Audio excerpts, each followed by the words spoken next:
Comment au Moyen Âge vivent les Européens, dont 90% sont des ruraux?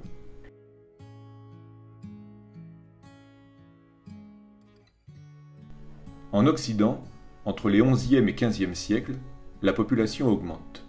Pour se nourrir, les habitants rasent les forêts, on parle de défrichement, et assèchent les marais pour les transformer en champs agricoles.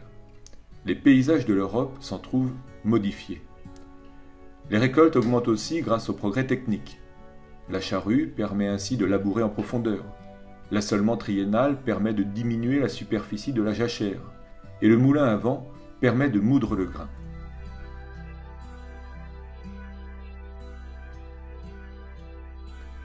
Les terres appartiennent à un seigneur. Au centre de la seigneurie se trouve le château. Autour du château, il existe deux types de terres. La réserve, propriété du seigneur, sur laquelle travaillent les paysans, et les tenures, louées par le seigneur aux paysans. Certains paysans sont des hommes libres, d'autres sont des serfs. Tous travaillent sur la réserve un jour par semaine et sur leur tenure les 5 autres jours, le dimanche étant le seul jour de repos. Le seigneur, maître de la seigneurie, impose sa loi et sa justice aux paysans. C'est ce que l'on appelle le droit de ban. Il leur impose aussi des taxes, des redevances, c'est-à-dire des impôts, des banalités, c'est-à-dire des droits d'usage pour utiliser le moulin, le four ou encore le pressoir. Il leur impose également des corvées, c'est-à-dire l'obligation de travailler une fois par semaine sur la réserve.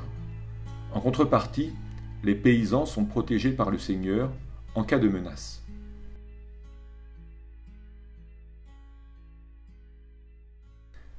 Chaque seigneurie abrite un château, une église, un cimetière, un marché et des communaux. Chaque seigneurie dispose également d'une charte de franchise, c'est-à-dire d'un texte dans lequel sont énoncés par le seigneur les droits des paysans. Chaque seigneurie enfin est une paroisse, c'est-à-dire un territoire soumis au pouvoir de l'Église. Le curé est son représentant. C'est lui qui veille au salut des paroissiens. En clair, il veille au respect des règles religieuses et morales des chrétiens afin que ceux-ci puissent accéder au paradis après leur mort. C'est ce que l'on appelle faire son salut. Pour y parvenir, leur vie est rythmée par l'Église.